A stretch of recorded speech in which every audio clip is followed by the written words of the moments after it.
Wow, it's taking a long time. Oh, there it is.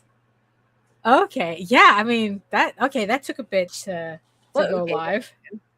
And my mic Right. stayed muted. Like, what the hell? Oh, that's okay. But I can hear you. So You can hear everything. me? I can Yeah, I hear can hear you. you. Okay, good, Oh, we're good. early. Well, are we Nope. early? And we're just on time.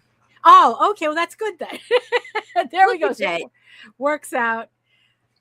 Vloggers are never late. Good morning, everyone. It is August 11th, 2026, and this is Ragin to the Vlogs, and it's Tuesday. It's Tuesday. Yes, it's Tuesday.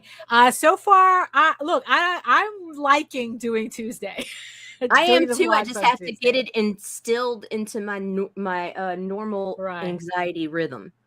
Right. Like once I upload it and it becomes natural, then it'll be one thing. But I tell you what, it was fucking awesome. Like, I already told you at the gym. Yeah. How it was like I didn't have to panic the whole time. Right. Watching the clock on Monday. So right. Yeah. Nice. Yeah, like it's like because I knew that we had to change the schedule for a while, but I never thought that it would be like, oh yeah, we should have done this a long time ago. Right? Like like everything happens on Monday. Monday, so yeah. We put that on top of it, you know? Right, yeah. So no, this is much nicer. This is much nicer, you know. Yeah. So and boo for it being August 11th already. Time is flying. No, yeah, for real. How does that saying go? It's like the days are long, but the years are short. God, that is so true now. Oh my God. You know, like 2026 especially is like, actually, to tell you the truth, is like ever since 2020, like it's been really feeling time going faster and faster and faster. And time is so cruel because, like, for those of us who maintain a lot of memory, right? Yeah, I can remember when a day felt like an eternity, and now I wake up and I'm like, I got 5 minutes. You muted yourself. Oh no. Okay. You know what? Go. Maybe that's the clue. That's it. We should finally hit the intro. You ready?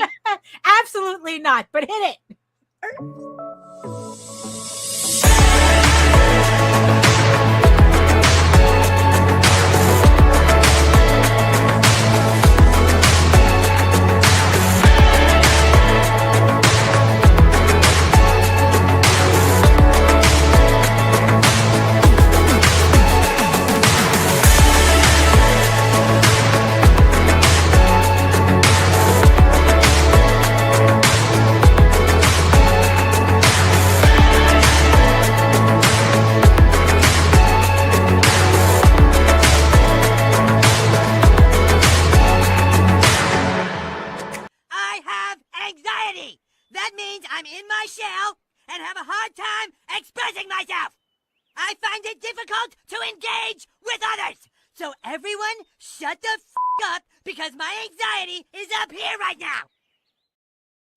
All the way. Oh, really? Really? Yeah, not really. No, it's honestly not, which is fucking weird because I keep waiting for it.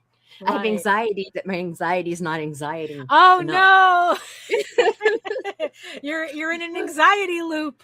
I am. It's awful. Right. It's awful because no. It's like, oh, I'm having a good time. No, wait, what? Wait. Is this okay? Wait. Oh no. We just get suspicious of everything. But no, I have to reiterate that your background, your desk is looking very cozy today. Oh, thank you. Yeah, it's what? Go ahead. Oh no, like you got the light on, you got the candles. Aren't you worried about the cats getting to the salt lamp? No, they don't fuck with it. Okay. No cat I've ever had have I ever caught licking on a salt lamp.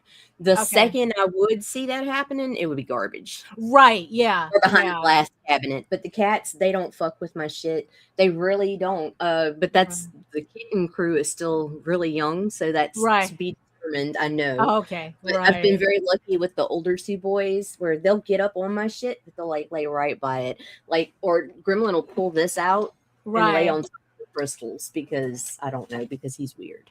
Oh, okay. Oh, okay. Or he needed to recharge. I don't know. Right. Maybe, yes. So who's joining us today in the chat? Are people up today? There are people. Good morning, hello. Rob. Good morning, Rob. Good morning, Jennifer. Jen. Hello. Good morning. Hello. Good morning, Lou. Good morning. And those are the people that choose to speak. Yeah, really. And yes, I see you, our beautiful eyeball people watching from regions beyond. If you are joining us from Facebook, please come on over to YouTube. Join the sexy people in the chat. Keep them company. Like I said before, Facebook always kind of gives me problems. Ever since I got dinged on Facebook, it's been giving me a little bit of problems. I mean, so far it's. I love that we can share that now. I hate it for you. Right. Yeah, I know. Experienced it, so you know how fucking obnoxious it is. I still blame Steph Wilson for that. His meme game was so strong, he made me make a joke that got me banned. That was it, great young lady. Oh, yes. And while you're all here, make sure you like, share, subscribe, and hit that notification bell so you get notified whenever any of our shows go live. So let me just clean up here. And hello, everyone. My name is Daphne Lage, and I'm a cartoonist, illustrator, and comic book artist, self-publishing fantasy comics since 1992. I'll let you do the math. I am known for the furry fantasy adventure Tall Tales and the medieval fantasy drama Eagle Raven, Heir of the First Unicorn, which you can read on Webtoon with new episodes updating every Tuesday. And also, if you are following Eagle Raven, but on Kickstarter, I'm just finishing up fulfilling the Volume 3 campaign, and the pre-launch page for issue 13 is now live. So the link to the pre-launch page is in the chat and in the show notes. And also, don't forget to sign up for my newsletter to make sure that you don't miss any of my new projects. Just scan the QR code, join my newsletter, and get a really good comic book bundle. You'll have to elaborate. Yeah, you have to elaborate. Yeah. Because if I mean, the video, there's no delay on my end, and I don't think on. I'm not getting delay. Right. So it could be on your end. So it depends on what the delay is. So you'll get a free comic book bundle just for signing up for my newsletter. So just scan the QR code or visit my website at eagleworks.com. And joining me from the cozy corner. It's me. I'm Nita. I'm here. I'm here. I made it. Yeah, I woke up with full intentions. I knew we had a vlog today. I did. Right. But I got up this morning and it was like, I don't know, I'm getting my energy levels back and stuff. I started doing my thing and everything. And then Daphne messages me and she's like, hey, I'm in the Streamyard. And I'm like, why are you there? Right. And then I was like, oh shit, that's right. Right. Oh yeah. Yeah. So speaking of desks, like I said, your desk is looking very cozy. I'm trying to kind of clear up my desk a bit. So I got one of those under desks slide out things for the keyboard. So on top of my desk, I have it underneath. I'm still getting used to it, but I do appreciate the space that it clears up on my desk. So I don't feel like I have to be constantly. Do you have a lip under your desk? Is there a lip? No. Fuck. See, because I was thinking that sounds actually awesome, because then I could sit up properly instead of shrimping to tight. The one that I have, it's like a bracket, because I guess it's that's what everyone uses now, instead of drilling it into the it wouldn't let me. Oh, because this is live. It's not letting you fast forward. Bitch, she didn't even want to hear what we had to say, Daphne. She's just like, oh, shut the fuck up, girl. No, this is not this is not a replay. This is live. We changed the schedule to Tuesdays. So it's not going to let you fast forward. No. You have to listen to all our bullshit, every drop. True. Yes, every single one, every single minute of nonsense. Oh, but yeah. So the little drawer thing, it's on a clamp system now. So it's like maybe that would be easier. So instead of like drilling it into your desk, it uses these clamps, these heavy duty clamps. So do me a favor after the show, take measurements of like from the top lip of your desk to this, how large the clamp can go, because I have this fucking ledge lip thing under mine. Right. Anyway, depending, it's like I'll I'll send you the link. Yeah, just that'll probably so that because it was stuck at Cartman. I see. Oh, okay. Then something right. Okay. That is probably something that probably glitched on your end then. So you have to wait. So you have to wait for that to clear up, I guess. Have you tried refreshing? Have you tried turning off again? Right. Oh my goodness. So because what I'm really debating whether to get another Wacom tablet. I was looking at the 24-inch tablet, and it's large, so it's like I need the space. That's what she said. I'm gonna be quiet while you right. This very vividly, because my other. The Cintiq that I use, it's kind of glitching out, and it's been glitching out for a while. I mean, nothing that completely affects my ability to work on it, but ever since I got the Wacom Move Ink, which is a much better interface than the old Cintiq that I have, because I was thinking, well, since this other one is glitching out, and it's like, and I would like, maybe I should consider getting a new one, because at least the new tablets, they run on the same, or at least for what I believe is the same interview. It grows on Indie Comics Network. Yeah, so it's like if you're having problems on my channel, then go to Indie Comics Network, and hopefully that'll clear it up. So then that would be a YouTube problem. That would definitely be a YouTube problem. So so the new Wacoms should have the same interface as my Move Ink. And I really, really do like it, especially the touch screen, because being able to just like not have to do shortcuts and just like work on the screen with one hand. Just touch it. Just push the button. And you only need one hand, so your other one's free to do whatever it will. Right. Workflow. So I bought the keyboard tray thing, under desk thing, to clear up the space that hypothetically would hold this larger tablet. Because like I said, it's 24 inches, so it takes up a lot of space. It's gonna take a lot of space, and I keep seeing that people are saying that it's heavier than it looks. So once you have it in position, you really don't want to move it. So I'm kind of playing around with it conceptually before I decide. Yeah, it probably has the weight of like an all-in-one. Right. Yeah. These little motherfuckers get heavy. Yeah. So it's like, so I'm thinking like maybe after the next campaign, it's like I'll probably like look into it, because I don't know. It's like I like the Move Ink, which like it's about this. It's the size of like a standard sketchbook for me. But there are times that I would like to have more room to work on, to work in. So I'm just still trying to. I never got into the whole like, oh, let's buy a Huion, or let's buy what was it, a pen something. I forgot the other option. I know that C uses a Huion, right? Mm. Right.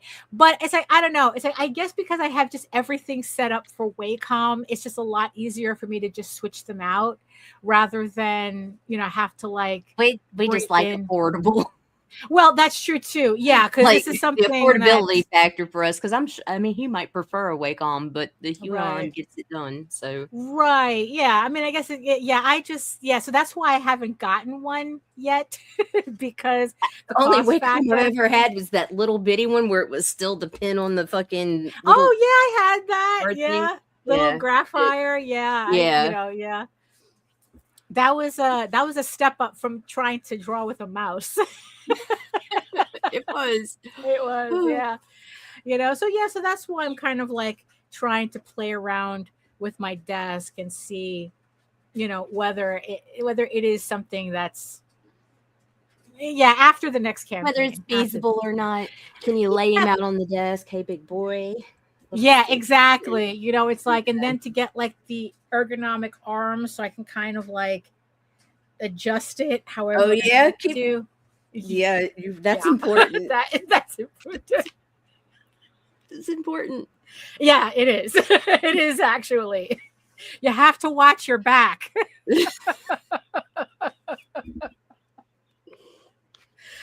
Oh my goodness. So what else has been going on with you, Nita? Dude, my life is boring and I love it. That's good. Boring is good. With my kids, I'm doing my job. I get up, I do my 9 to 5, which really is more of a 9 to 5 now, with the exception of convention weekends.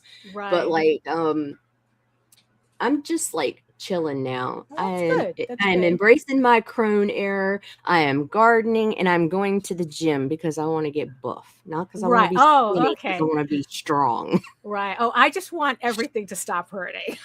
That's it though. But the more muscle you build, the more you support your joints. And considering what I have, even though they still can't pinpoint what it is, we do know it's genetic and hereditary. Right. And seeing my mom, who's like just now in her 60s, fucking like being having a hard time.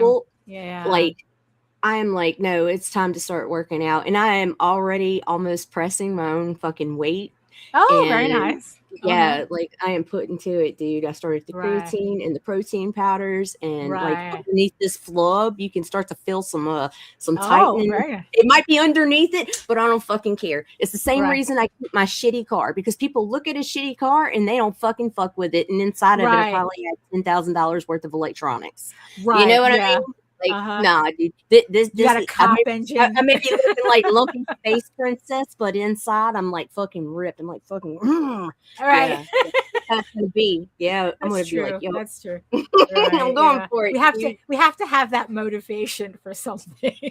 and also strong. I'm gonna tell you something already. Just in the few gains I have, like, strong feels way better than skinny. Yeah, I feel better than I felt when I did originally lose all the weight before I had to go through all the steroid cycles. And like, I feel better now than I did even then. And I mean, emotionally, physically, all of it. Like, it's doing something. It's doing something, so I ain't stopping. And if that means I end up on fucking greased up on fucking some shit. Like, I might. I'll be wearing the thong and squeezing the butt. Something. Yeah, right. Well, it is a visual. Hey, Jody. Oh, hey, Jody. Yeah, the first Wacom pad, with the pen and the mouse, had that.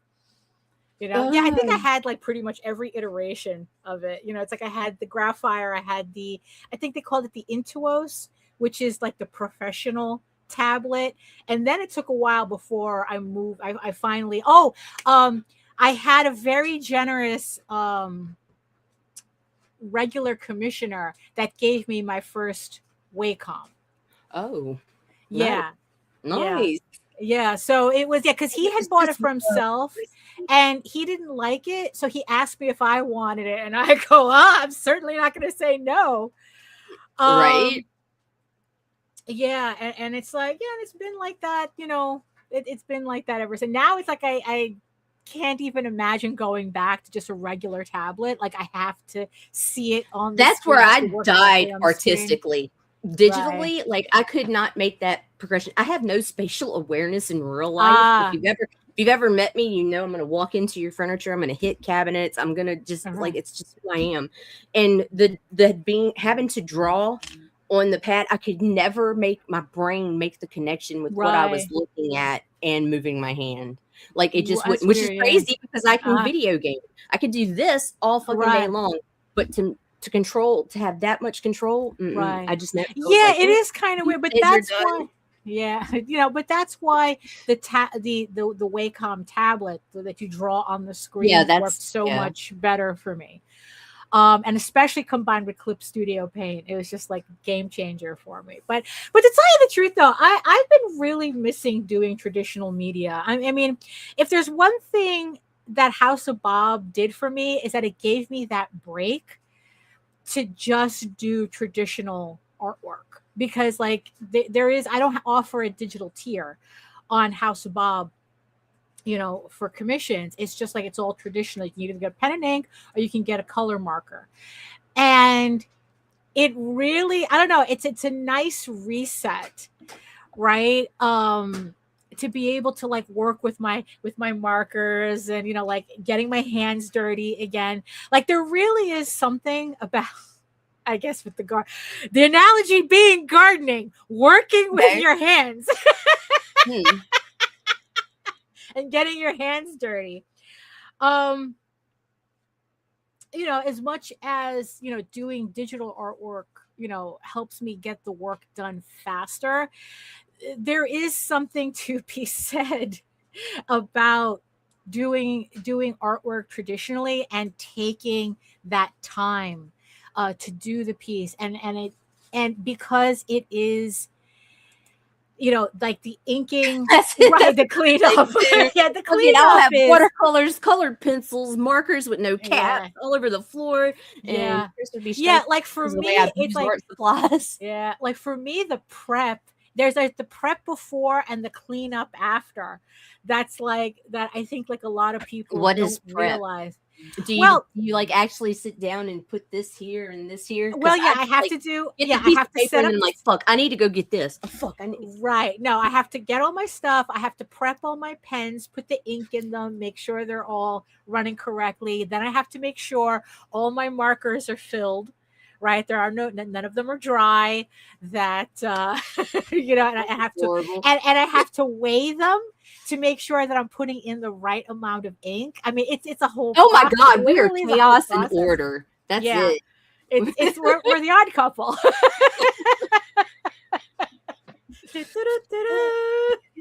Oh my God.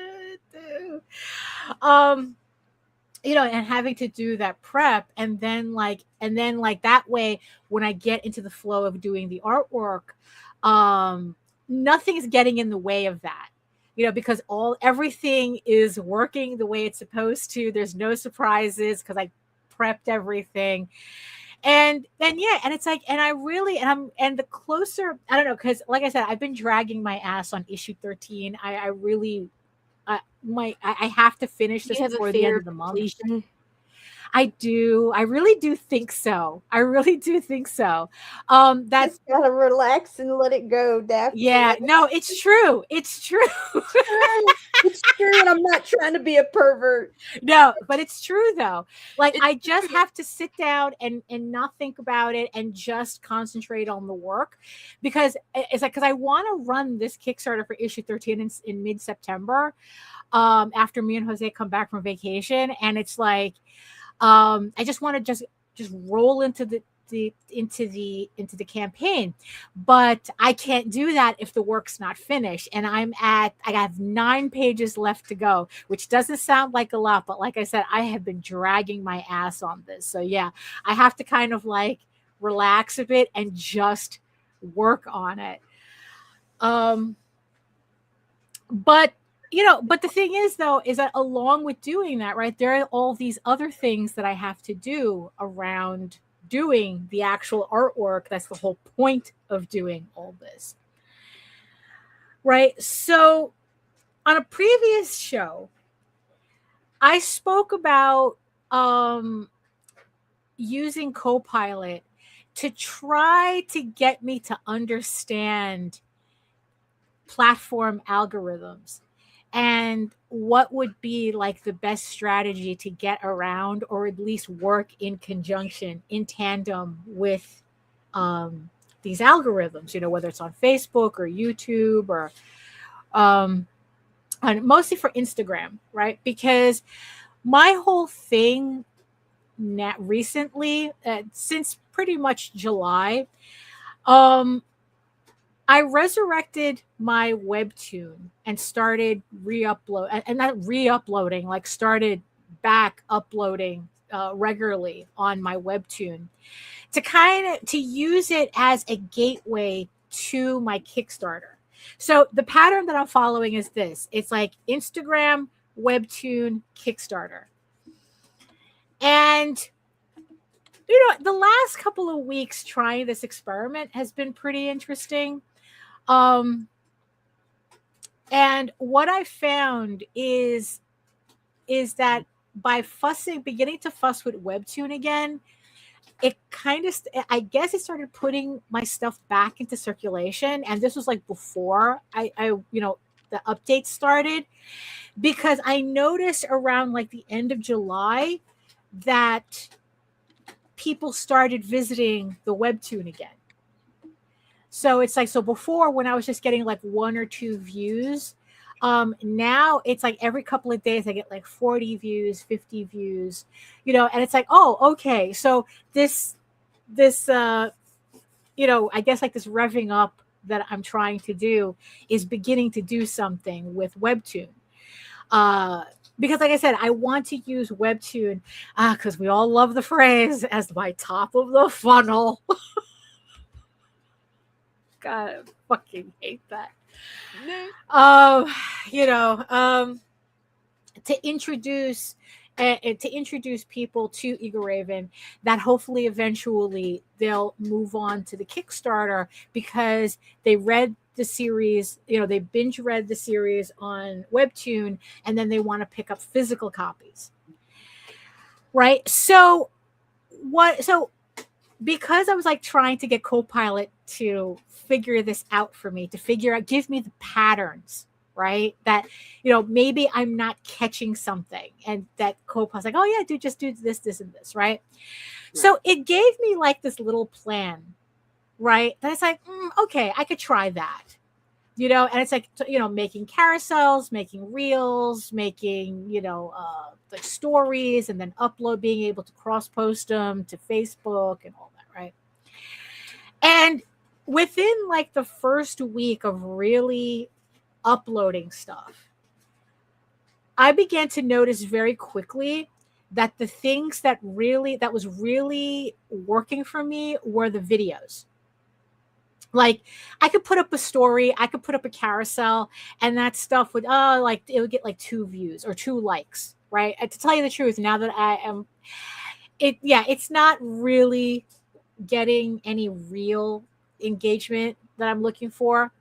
But when I post up the little videos, right, which is all like story oriented, and it's like, oh, meet Eagle Raven or whatever. Like just posting that onto YouTube got me like around 2,000 views. So 2,000 people hypothetically saw this video. Now I know that, the views are calculated, in a weird way where it's like it's like, did I really get 2,000 views, or is YouTube exaggerating it? I don't know, right?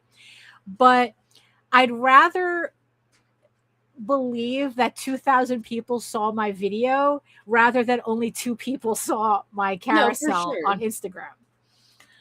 Right? So, and then it's like, and I'm sure it wasn't coincidence that I started seeing a bump on webtoon. So it's like there has to be a connection, right, between everything. But I really don't know how to read these things. So again, it's like that's what COPILOT for. COPILOT is the fake math guy that it's like, okay, let me see what information it can give me to see if there really is a correlation between what I'm seeing. So what I did was I did this little it's not a spreadsheet, but just all it is just, it's a list of numbers, the backers, my issue number, backers, new backers, physical backers, and the year the campaign came out. And I listed all of my Eager Raven books, the 3 volumes and the individual issues.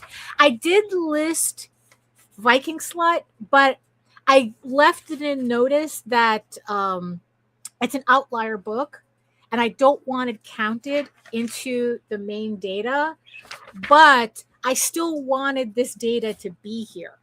And then on top of that, I put down my scheduling on Webtoon. So like my initial Webtoon uploads were from August 20th, 2024 to November 18th, 2025. So in that period, I was uploading every week to Webtoon, and then I stopped. So the uploads resumed August 4th, 2026.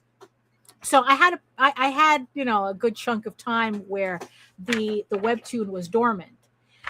So, so I put all these numbers together, right? And honestly, it's like I can glean some basic information about this, that my core backers has remained really steady over the years, and so have the physical backers. But I can see that when it comes to gaining new backers, I'm not, it's like I'm seeing a downturn, right? But it's not really affecting my overall backer count and how many books I send out, physical copies. So I took this and I put it into COPILOT. So let me just clarify something. It's like, it's just really funny how I guess we could say very disingenuous people who want to get on my ass about AI, or in this case, large language models, because that's exactly what they are. They're not intelligence. It's not artificial intelligence. Just a stupid marketing phrase. Doesn't mean anything. And they all, and it's like, now when it comes to artwork and anything creative, I don't use this shit because it doesn't serve me at all as a tool. But I have no problem using COPILOT to kind of like analyze information for me. Because in the end, that's what it's good at. It's good at recognizing patterns and, and kind of like deducting the information from this in the context of what I need it for. But even then, you still have to be very careful with the information that it gives you, because I did catch you hallucinating about my numbers. And once I got it clarified, once I gave it clarifying information, it's kind of like translating something. If you know the language already that you're translating to, you can catch the mistakes easier because you recognize, if I'm translating something from English to Spanish, I can recognize whether the Spanish or the Portuguese is particularly correct, right? But if I tell COPILOT to translate something into Japanese, I have no way of verifying anything because I don't know Japanese, so I wouldn't be able to catch any mistakes. So I'm still trying to give it information. Yeah, exactly. This is what it's for, data aggregation. That's what it's really good at. So I still had to set it up in a way that I would understand what the information it's giving me, so that I can catch the mistakes if it makes it or when it makes it. Because it did make, like I said, it hallucinated a couple of things. But so these are the results. So I plugged these numbers into COPILOT, and these are the results. Now, again, On previous shows, I was always arguing about how it was very difficult for me to get Copilot to stop flattering me. Like, it likes to use a lot of flattering language. Like I'm like some fucking insecure tech bro in a basement, who needs mommy to tell them how wonderful they are all the time. I don't need that shit. Just give me the data, but it still sneaks it in, it still sneaks it in, anyway. So I'm going to try to like weed that excess verbiage out. But like I said, it's still trying to flatter me, but the idea is to recognize what it's doing.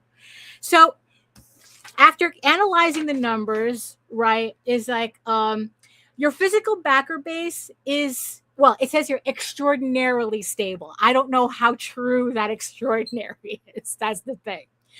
Across 5 years of campaigns, your physical backers stay between 70 to 79 physical backers for issues, and 82 to 89 physical backers for volumes. Your print audience is loyal, consistent, and insulated from digital trends. This is the backbone of your Kickstarter success. Your digital only backers are the ones that are declining. So I started off with like 40 to 60 digital backers, and later issues would drop down to 20 to 30. So what this means is that your digital audience shrank because digital readers prefer Webtoon, not Kickstarter. Again, I'm not really sure where it's. Yeah, thank you. That's exactly. Yeah, exactly. Exactly. I'm not. So they're saying that digital backers prefer going to Webtoon rather than Kickstarter. Again, I'm not sure how accurate this information is. So but assuming that's the case, I want to make sure Webtoon is ready for them. So then it was saying that my early new backer spikes, so the spikes that I saw when I started off between issues 1 and issue 4, were Kickstarter driven, not Webtoon driven, because I didn't start doing Webtoon until like 2024. Yeah, 2024, and issue 4, came out in 2022. And then it says your mid-series decline happened before Webtoon launched. So that drop was happening regardless. But my first Webtoon activity period did not raise my backers, did not increase new backers. You see, because in the end, that's the thing. It's like, it's how, I'm trying to analyze how, what's going on with new backers, that they're not coming in, but my core base is stable, right? And then Copilot says that your lowest new backer numbers coincide with Webtoon dormancy. Maybe, but after messing around with Webtoon for the last month, I'm beginning to see those spikes again. So, is that accurate? I don't know. And then for volume 3, I got 15 new backers. And according to Copilot, saying that that's because of Webtoon. Again, I'm not really sure. I can't really know for sure if there is a correlation, because remember, causation is not correlation. So, but this is just, of course they prefer Webtoons. It's free. That's the thing. Kickstarter is more for print readers, which is what, my numbers are showing, that whoever I got already on Kickstarter, that they're buying my physical copies and they're staying. So, and then it says that volumes attract fewer new backers than issues. So well, we've always known that. Right. That it's like The that people are more yeah. likely, that people are more likely to jump in on an individual issue than a volume. Although, honestly, though, I would have But thought it those would have that been the buy opposite. here's the deal, because sometimes you have people that won't buy those, but they will buy the trade. And then you Right. have those who buy all the issues, but they still want the fucking trade too. So like that's your core the people who are backing your Right. trades, that is your main that Right. is your ride or die motherfuckers right there. Right. Yeah. That's definite. Because that my volumes have really like stayed really consistent in terms of physical backers. 89, 82, 83. It's like it stays like around that number. So I guess the good news is that returning backers, okay, it's again, watch the flattery, your retention is exceptional. Exceptional compared to what, I don't know, it doesn't give me that context. It's Returning just back, nuts. yeah, I know. Returning backers stay between 116 to 173 over 5 years. And the reason it gives that your storytelling is sticky, your email list is strong, and your print audience is loyal. Your problem is acquisition, not retention. So once I get them, more likely than not, they're staying. But I guess it's like, it's like, I guess people, if they see they have an option between reading on Webtoon and buying a PDF, they'd rather read it on Webtoon. So, so of course, like this has me thinking that it's like, okay, my plan has to be is get people to be digitally familiar enough with Ego Raven so that they'll eventually move to a physical book. But I don't know how accurate the thing is that like you have to see a person has to see an ad 7 times before they register it once. So I'm kind of figuring it's the same thing with like posting specifically online, that I have to get people on Instagram to see my posts 7 times before they realize they saw it once. So I'm still playing around with that. Like how does that sound? Does that like sound like it makes sense? Look, dude, it's just wing it. It's all for science. Dad. Yeah, I know. Really, it's like this is the initial data that I'm working with, right? So, so combined with videos getting me more views, right? So, so I'm kind of like already straying from the path that COPILOT had initially given me.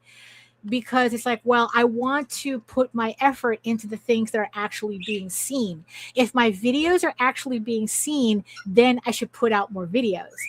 And I was telling Jose that, most of the artists that I follow, they mostly put up videos. The only people who really use static imagery and carousels are people that have a very, very high quality of artwork, where I guess it makes people want to linger on that artwork more to be able to see the details. But I think that my style, which is more cartoony and very a lot simpler to look at, works more as video, or it seems to, because I guess it reads very easily in a short amount of time, in a short amount of space. So I think that's why the videos are doing better than I think the static stuff is easy to pass by really quickly, while the videos, you kind of have to stick with it for 30 seconds. So now here's the funny thing that it brought up though, right? Because then it's like I started really asking, I started asking a couple of questions about Kickstarter, and if it could give me advice about Kickstarter's algorithm. Could I get COPILOT to tell me how Kickstarter's algorithm allegedly works, and what's working in my favor and what's not working in my favor.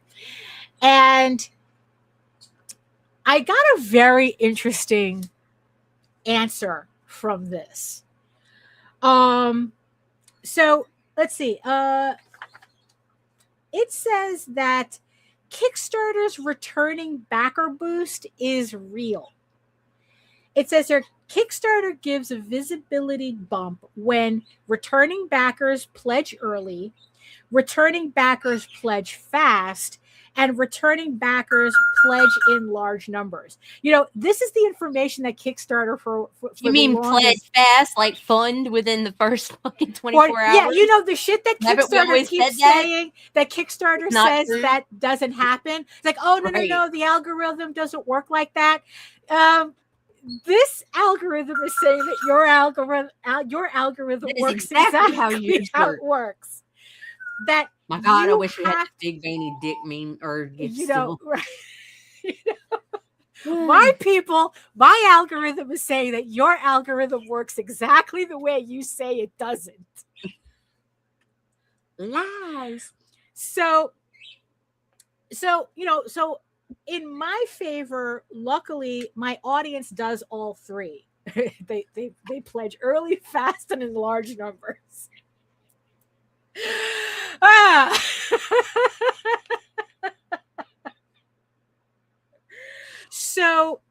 So my campaigns get high retention, high early momentum, high visibility, and high total backers. But this visibility doesn't translate into new readers because, and this is where it really got surprising for me, the campaign is mid-series, the title signals not beginner friendly, and Kickstarter's audience is not discovery oriented. Thus, high retention but low new backer attraction.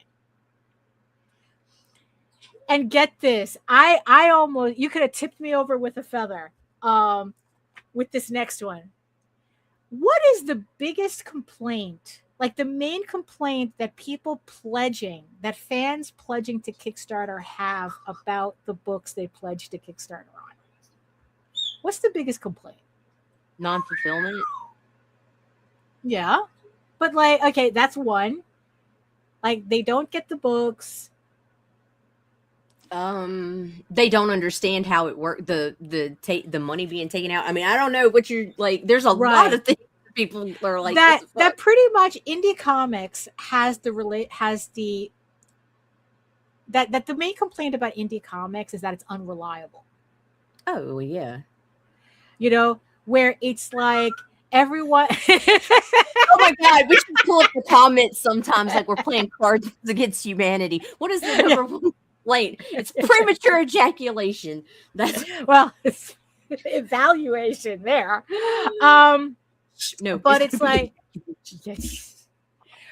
yeah, it's like, it's like people pledge to first issues. They take so long to get them. And then it's like and then if it's multiple issues, they take forever to come out. And pretty much they're just pretty unreliable, right? But get this. The complaint, the thing that COPILOT is saying that works against me on Kickstarter, your campaigns are too reliable to trigger curiosity. This sounds strange, but it's true. When a creator consistently delivers regular issues, consistent quality, predictable campaigns, and a stable audience, Kickstarter's discovery algorithm treats them as not a breakout moment. Well, it just treats them as not a breakout moment. Kickstarter promotes spikes, not stability. Your stability is amazing, but it doesn't trigger algorithmic discovery. Thus, high retention, low new backer attraction. I disagree. I don't know, man. I don't know. But because on the surface it makes sense, but at the core it doesn't. Because I have seen creators change things up and it actually do them harm. Like they're their more consistent numbers started to drop off when they veered too far off their beaten path. Right. But I've what seen does it repeatedly. right? But when you say off their beaten path, like what does that look like? For you, it would be like when you did Viking Slut. Right. Like that's that, because it's funny because it does mention it, even though I told it not to count it. But so let's see. I have so many printouts because I wanted to keep track of all this. So so it says here. So the next thing that it says is your series is long enough that new readers prefer webtoons first. Again, I don't know if there's really a correlation with this, but it says your series is now 12 issues deep, 3 volumes, multiple emotional beats, multiple character relationships. It lists multiple arcs, but again, I think that's a hallucination because I only have the one arc. New readers want to try before they buy. Webtoon is the perfect place for that. Kickstarter is not. Thus, new readers, the logic behind it is that new readers go to Webtoon, then to Kickstarter. Your numbers reflect this natural behavior. Again, I'm not sure how much this is that actually correlates. Yeah. So it brought up, okay, so, because Viking Slut was a huge jump for me, right? Right. Because it's like, yeah, we're talking about like, like when on my other campaigns, I was making like I had 133 backers or 132 backers. Viking Slut had 233 backers. Well, yeah. But it's like, according to this logic, the reason why Viking Slut did significantly better was because it was a brand new project. It was a self-contained project, and this is something that that COPILOT's not going to tell me, but we all know it's true. It's pornography. That's the only one I agree with, because Right. it's not that far different because you used your own character. So there Right. was that familiarity to your regulars. Like it is Viking Slut is one, I guess, should not be in the equation at all. Right, and exactly. It refuses to take it out because it was impactful. Right, exactly. It's like, yeah. But the other impact that it had that really showed me, well, the two things that I learned from Viking Slut was I got like a larger number of female readers on that book, right? Which is what who I'm trying to attract now, but I'm having a hard time. You got to send out the Monster Fucker single. Yeah, exactly. Yeah. And and they did not stay for the main series.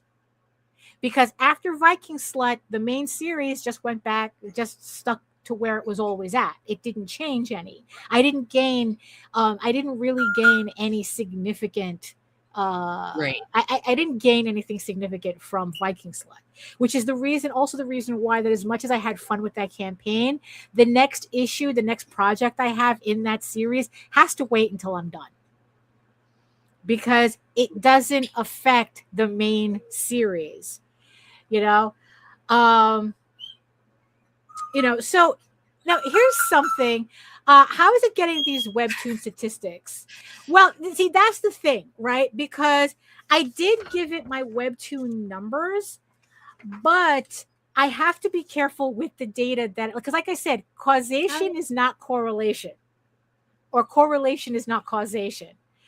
So I kind of have to, take all this information with a grain of salt, because I don't know what else it's putting in that equation, or whether because I'm asking for a correlation, it's making one up, which is again the reason why it's like, yeah, they're handy.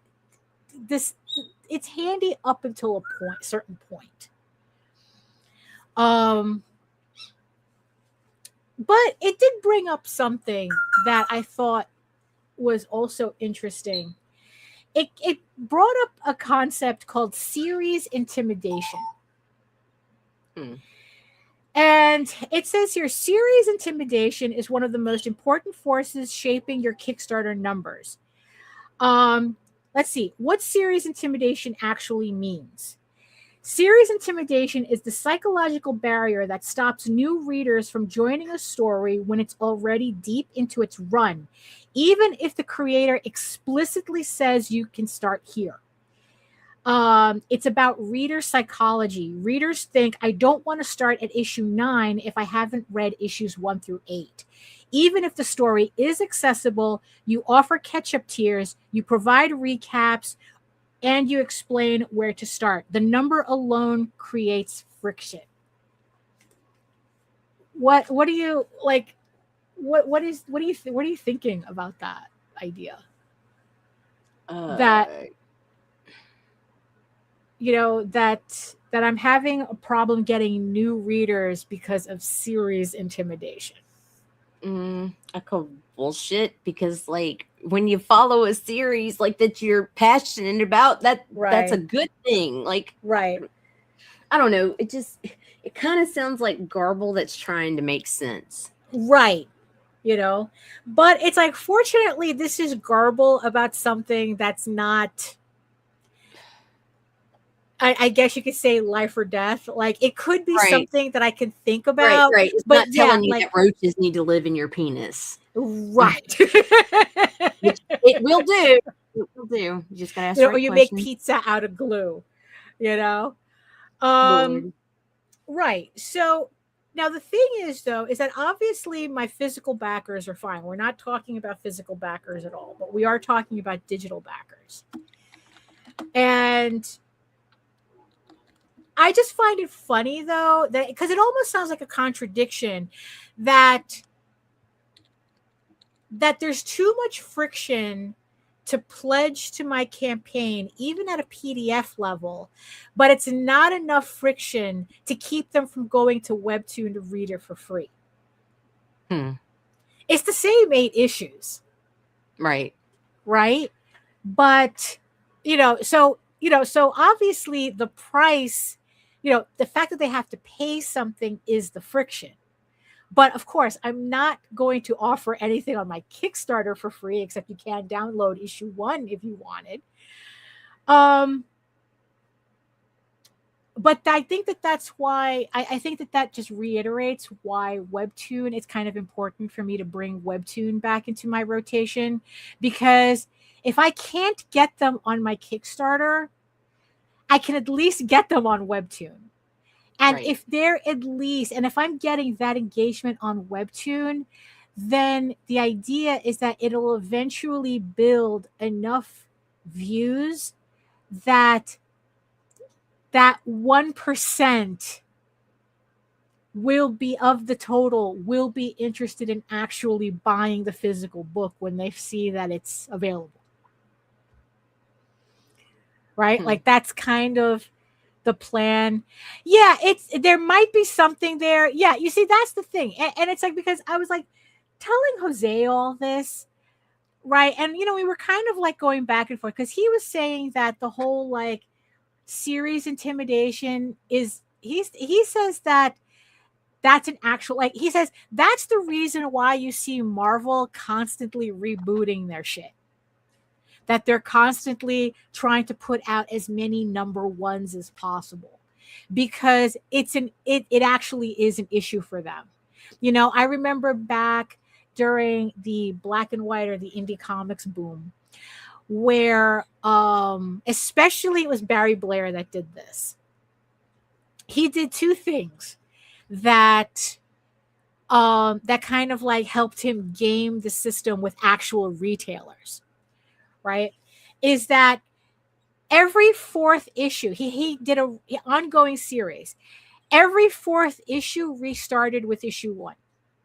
So even though his series was like, say, 20 issues, every 4th issue was an issue 1. He would just restart the numbering. It wouldn't change the story. He would just change the numbering so that it would click with the retailers and they would buy that. So he would always get that boost, that issue 1 boost. Right. And then the other thing that he did is that he always made sure that his sex scenes always fell in the exact center of the book. So when it naturally felt like, when you naturally let the book open to the staples, that 2-page spread was a sex scene. So those are like the two things that he did, right? But that whole like the number one always gets, new blood into a series. So, Jose was saying that wasn't a new thing. That's not a new thing.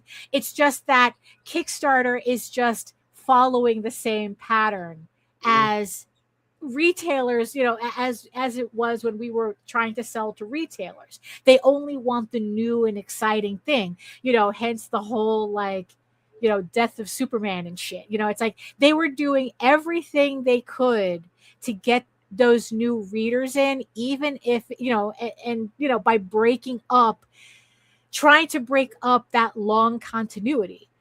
Maybe try publishing on Tapas as well. The audience might be different. Webtoon is just a bigger site. Tapas isn't backed by Hollywood, and it might be easier to be seen on Tapas. You know what? Let me write that down, because you know what? I think that's probably, that's your indie audience. Yeah. Think about consumers of digital content would pick up what they like or caught their attention. It would make them seek out beginning if they need. Yeah. But the whole Tapas thing, but Marvel has more than 50 years that you would have to catch up on. Yeah, that's also that's their problem too. I just have 16 issues in total and people are struggling. And they have countless fucking titles and, Right. Yeah. So, so it's kind of like, okay, like, how do I, kind of like play around with that without completely like wrecking the sequel, like what I have already established, because I don't want to sacrifice my regulars for the sake of new backers. It's kind of like cable television, how it's like they always, like you could call up and and it's like always like they always seem to give the best deals to new signups than try like they would work harder to get a new sign up than it is to keep their regular customers. Like with cable back in the day. Right. Yeah. Yeah. You always had the new subscriber offers at a discounted rate. And then you have to that's when we first started changing up our names. Just a tweak. Yeah. And that's also when kids developed credit and their parents would put the cable bill in their name. Right. Yeah. It's like, 'cause I know that for several years, me and Jose would switch who was on the cable bill just to get the new, and look, and package with Stars and Disney and right. Yeah. and just to get the lower rate for the next year. Right. Just to get the lower rate. Right. Because they would never give it to us when we were canceling, but they would always give it to us when we were signing up, like a new account, well, that is my intention. I am not renumbering anything. Don't get me wrong on that. I am not. Don't get it twisted. Yeah, exactly. Don't get it twisted. I'm not, I'm not. It's like I said, this is more to kind of like give me like, I don't know, like just like a different way of seeing things, seeing what I'm doing. Because like I said, on one hand, I think it's all bullshit. But on the other hand, it's like, well, if I don't do anything, I feel weird not doing anything. Right. So yeah, so it brings up, so pretty much what I was really surprised to see going back to the Kickstarter thing, that the algorithm, like what it was telling me is that the algorithm on Kickstarter actually punishes you for being stable and a long running series. I see that's the thing. And mind you, and it definitely worked for Snowball, because Snowball gets got significantly higher numbers with that issue 1, and kind of retained those higher numbers. Well, not the first, I think the first issue, is first issue, but by doing a new series, you were able to get in all these new people. But it's like, it was just kind of weird to kind of think about. It's like, is Kickstarter actually punishing people for having a longer dedicated series than just shitting out issue ones? You know, and you know what I mean? It's like, you know, and it's kind of like grimy to think about it, you know, to really think that, you know, maybe it's not, you know, it's not that,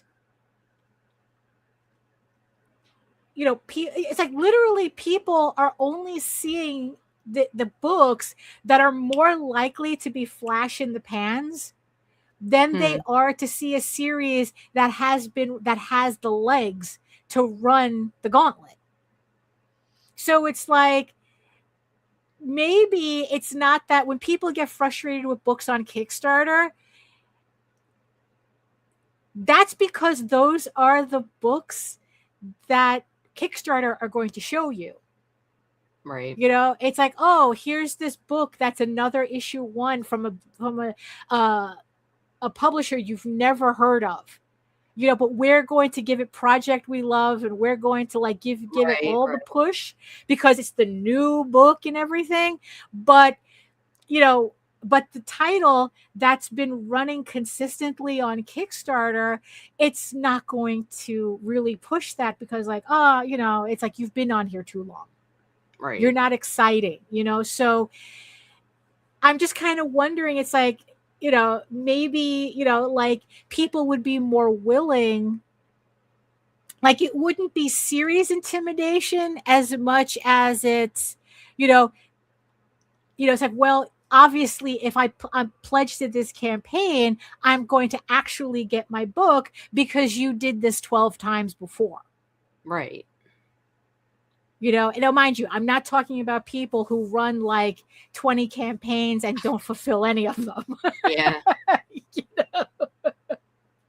You know, you know, so it's kind of like,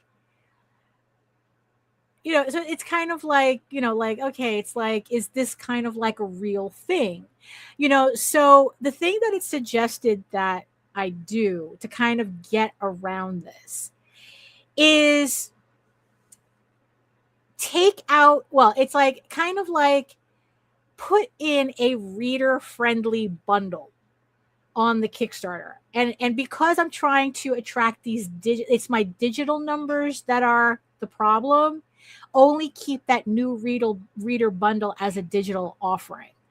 So for issue 13, what I'm going to do is, like, for 72 hours, I'm going to offer up all 13 issues as a PDF for $20 for new readers. I mean, and technically, in 72 hours, anybody can buy these, but it's just going to be for 72 hours, and new readers will be able to get all 13 issues for $20. And it says in big thing, new reader bundle, to catch up. And then after the 72 hours, it goes back to its regular price of like $50. I think it was $60, $65. You know, and it's like, well, I kind of like put that in there, like new reader friendly. And then, so what are you going to offer your old backers? Oh, well, there is the well, right. So 72 hours too, because if you don't, then you're going to have a problem.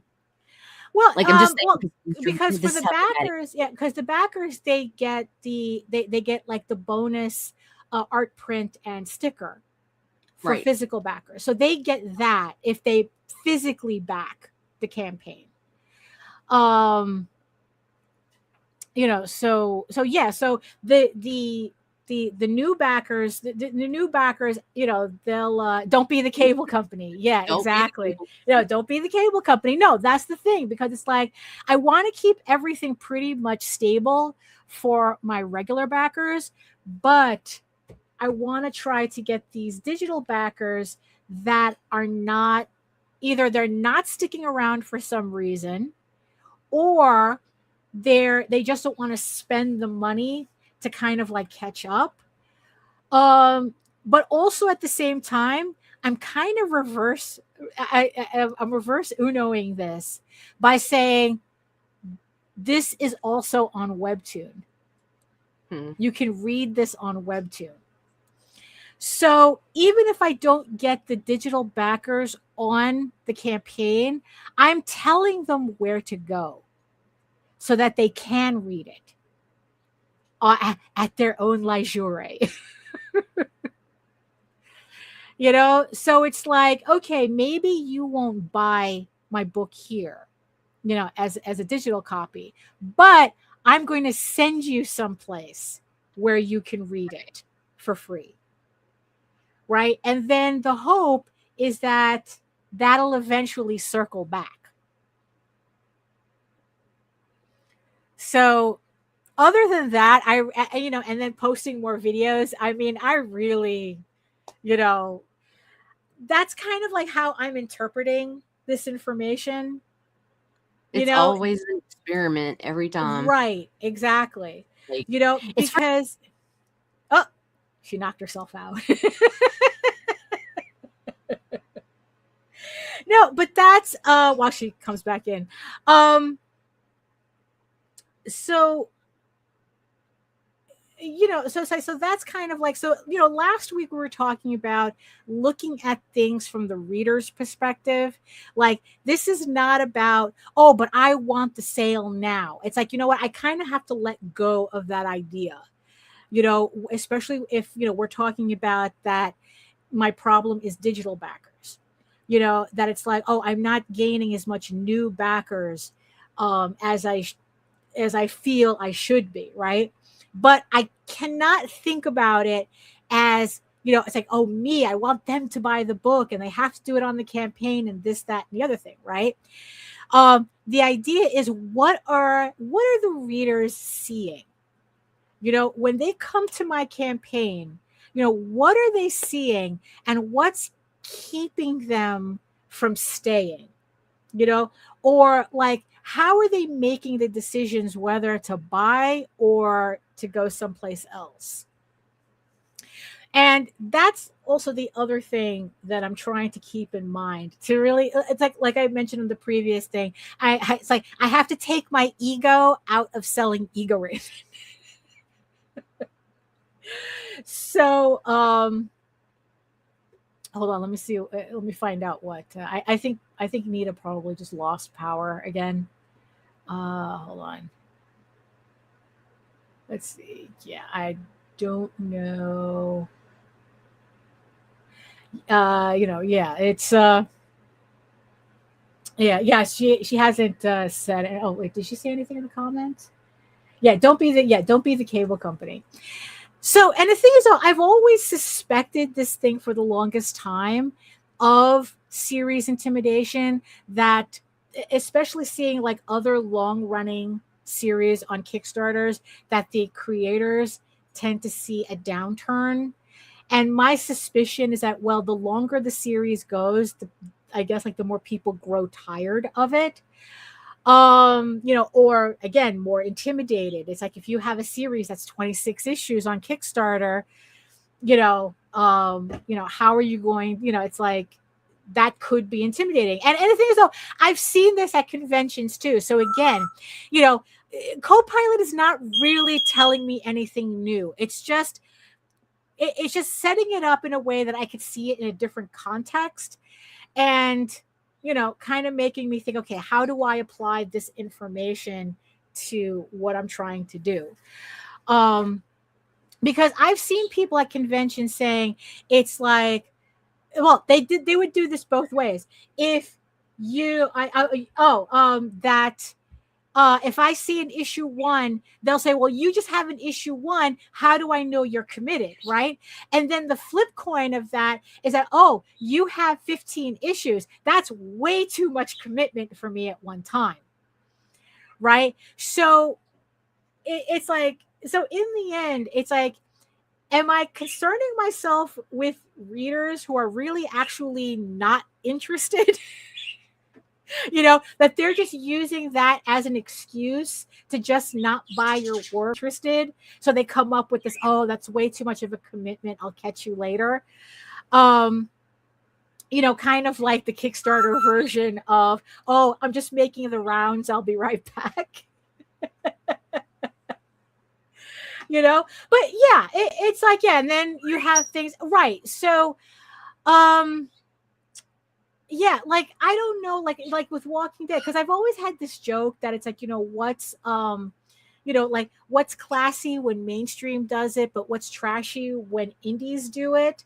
Because it's like, I see people doing, like, giving mainstream books a lot more leeway with this type of stuff than they would actually give indie comics. Like Walking Dead, they'll collect all the books. Like, oh, I saw it on TV, I'll get all the books. Like the same thing with Invincible, right? I'll buy all the trades. But if they see my 15 issues, then all of a sudden it's like, oh, I don't know.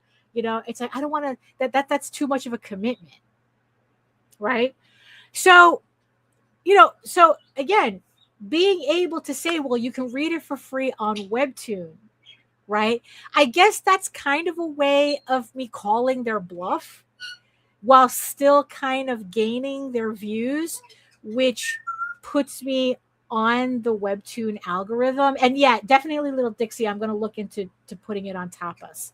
I'm going to look into, it's that's what it sounds like, right? It's like, I'm not looking for a relationship right now, meaning not you. Yeah, exactly. So I'm just kind of wondering, like, how much of this is that actually, like my hardcores, they're with me. They're obviously, the numbers show that, that I do have a very dedicated fan base for my book, but new backers are the struggle, but but how much do I have to struggle to get those new backers?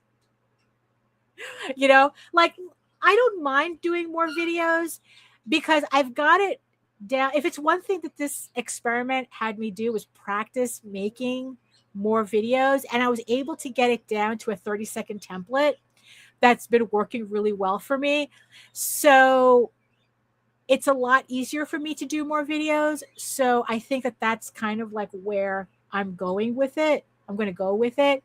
Like I said, I did a couple of tweaks on my upcoming Kickstarter to see whether that actually attracts people, or kind of like at least wakes up the algorithm, the Kickstarter algorithm in my favor, because I'm offering something for new readers.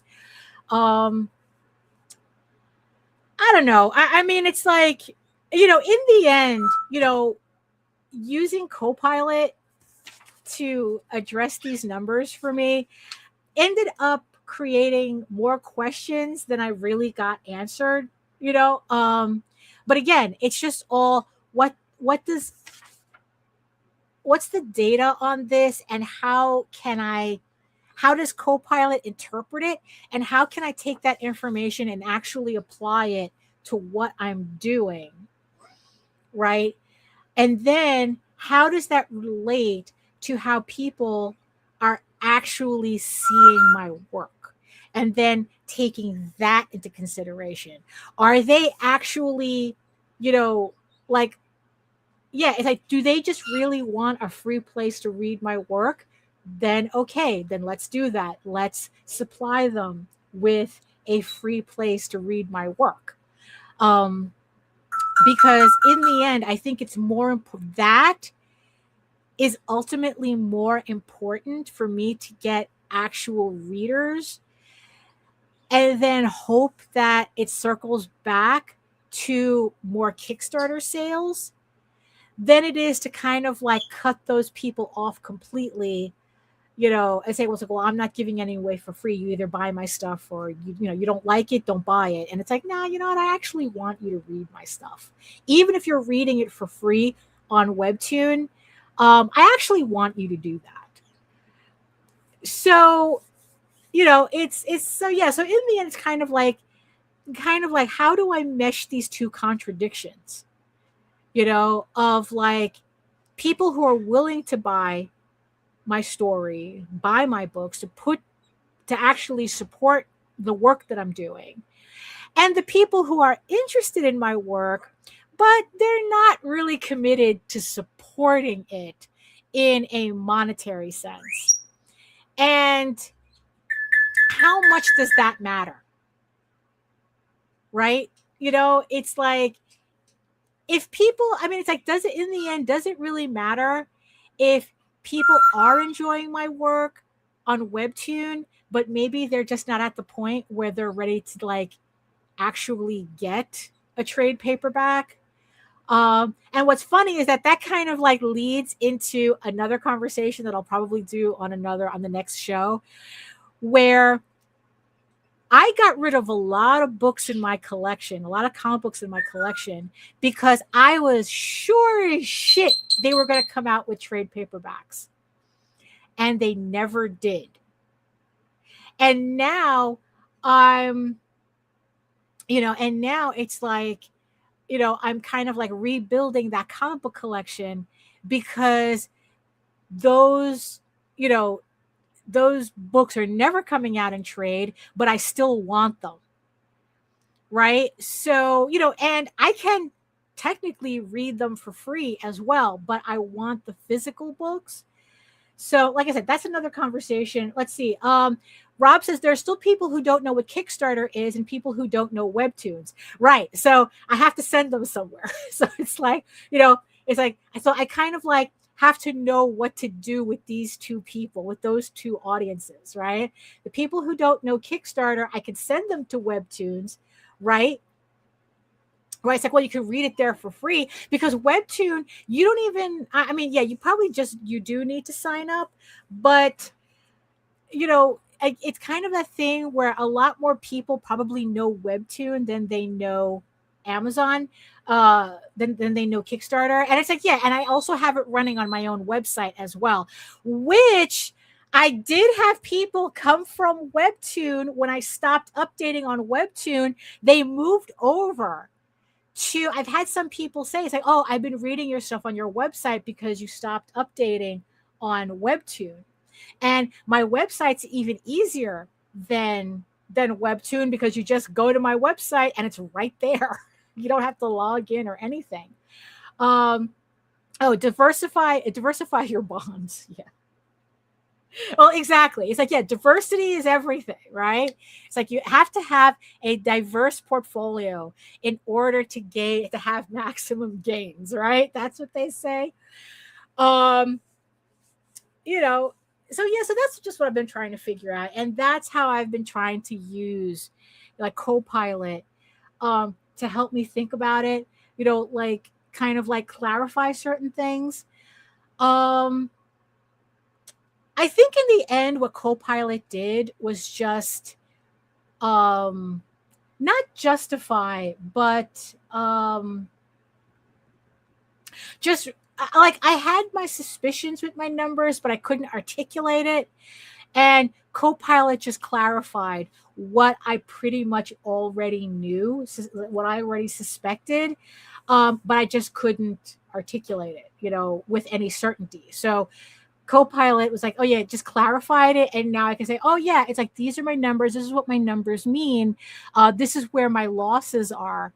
And this is where I should concentrate on, but, to do it in a way where it doesn't alienate my regulars as well. So, at least there was some help with that. Did it solve the problem? No, it did not. And I think that that's the mistake that a lot of people make when using LLMs, is that they're using them to solve the problem, when that's not what it's for. I don't think it's really capable of doing that. But, in this particular case, it can give me data to work with, extra data to work with. Little Dixie says, I think it's a generational thing with Webtoon and Kickstarter as well. I see more manga readers on Webtoon tapas and more superhero old school readers on Kickstarter. Yeah, that's a good point too. And the thing is that I do want to attract more manga readers, because I really do think my book, it kind of leans more towards that. So, I gotta go where the fish where the fish are at, right? I got to go where the manga readers are. I cannot expect them to, they have to find me. They don't have to do shit. They can stay in, wherever they're comfortable with, so I have to go to them. So yeah, so that makes sense that it's like, okay, I can start up my webtoons again, which I have, and I have been seeing a difference there. So what happens if I start updating on Tapas as well? So, if that's where the manga readers are, and those are the people that I want to attract, then that's where I have to be, and I have to make that effort to go there. So, and like I said, eventually it'll all hopefully come together. But, I want people to read my stuff. In the end, that's what it boils down to. I want people to read my stuff. And because I do this myself, I have kind of like that luxury to not have to worry so much about the finances of it, because I'm doing it myself. The money that I make on Kickstarter, aside from very few exceptions, whether I'm paying for a Zhang Brothers cover or covers from Jaden, it's like those are pretty much my only the only things I'm paying out for, and it's not that much. Everything else I'm doing myself, so that allows me the leeway to actually expand in a way that probably a lot of other creators wouldn't want to, because they can't afford to give their stuff away for free. Like Rob says, I have my issue one on a ton of digital sites for free or cheap. I don't add my other issues to those sites to bring them to my site. So yeah, it's that whole circling around. And then Joe says, I may need to do this for Comixology and Global Comics, where my comics are on sale digitally. Does Comixology still exist? I thought Amazon closed that down. And yeah, Global Comics in the end turned out to be not really a good fit for me, because it is a lot of superhero stuff. So I have stuff on Comixology, but it's, it's just Amazon now. Okay, so Comixology is just Amazon. And Jennifer says, I do think I am then thinking about posting my comic on Webtoon, since my story is an isekai series. So yeah, so if you fit the environment, then that's where you should put your book to kind of get that introduction. And, according to Little Dixie, Tapas is a good place as well. So that is, like I said, if there's a particular audience you want seeing your book, you have to go to where they are. So that's pretty much it. I guess we lost Nita. She probably lost power. That kind of happens in her area, so she probably just lost power. So we'll catch her on the next one. But that's what I've been doing, and how I've been kind of like integrating CoPilot into my data aggregation. It is kind of funny how people, like, there's certain, let's just say, people who are arguing from bad faith that like to say it's like, oh, you're just against AI and blah, blah, blah. And it's like, no, I use it for this. This is where I'm using it, right?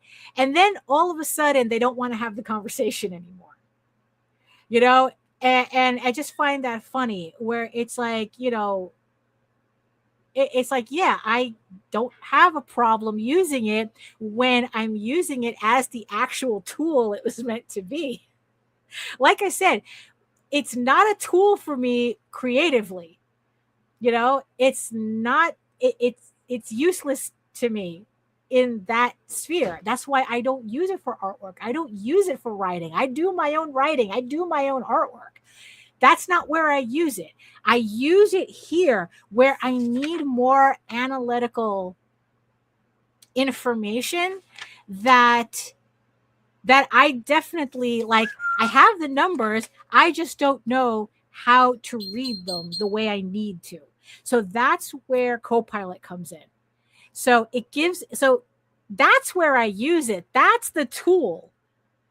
It's not that I don't use it. I just don't use it as the tool other people want me to use it, but I refuse to use it as. You know what I mean? Yeah. And that's exactly what it is. It's like it was meant to replace Google, and that's exactly how I treat it. It's like a souped up Google that is just doing what I would have originally asked Google to do. To find me this information. But that's what it is. But like I said, it's like whenever I start talking about AI like this, all of a sudden no one's interested. These same people are not interested. So I just find that funny. Yeah, exactly. AI good for marketing and statistical data, poor for creative ventures. Exactly. Absolutely. So that's it for me. Like I said, we lost Nita. She probably, like I said, the power probably went out. So that's a lot of food for thought today. So I'm going to continue ruminating on this. And as I continue working on issue 13, oh, hello, Dr. Midnight. I see you. I'm going to continue working on issue 13, ruminating on this, thinking about the other videos that I'm going to be, making and posting. And hopefully this information, kind of like, I don't know, brings you a light bulb moment as well. It's like, the information about Kickstarter was a little interesting. Is it accurate? I have no idea. Does it sound correct in the grand scheme of things when you consider how retailers worked and how these things go? Sure, it could be plausible, but, in the end, there are certain goals that I want to reach, and not all of this information in the end is going to be relevant to what I need. But it's nice to have that discussion. So thank you so much, everybody, for joining me. Thank you so much, everybody in the chat, for keeping me company, especially after Nina disappeared.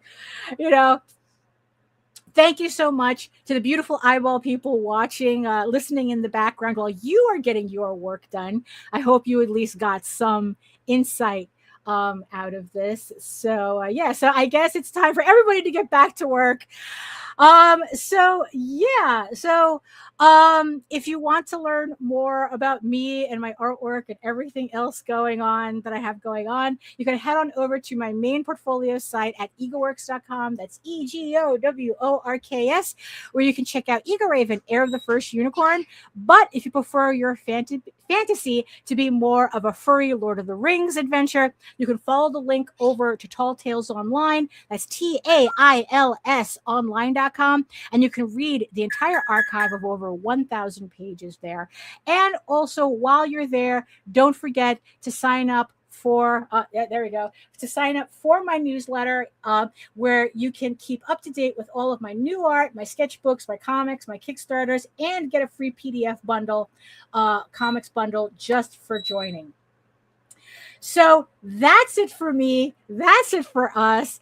Thank you so much. I'll catch you all. I'll catch you on the replay. I'll catch you next Tuesday. And in the words of the ancients, eat your food, moisturize, mind your business, and do the work. Because when you actually do the work, you never have to fake any of your accomplishments. Thank you so much again. And I'll see you next time. I told him I can be a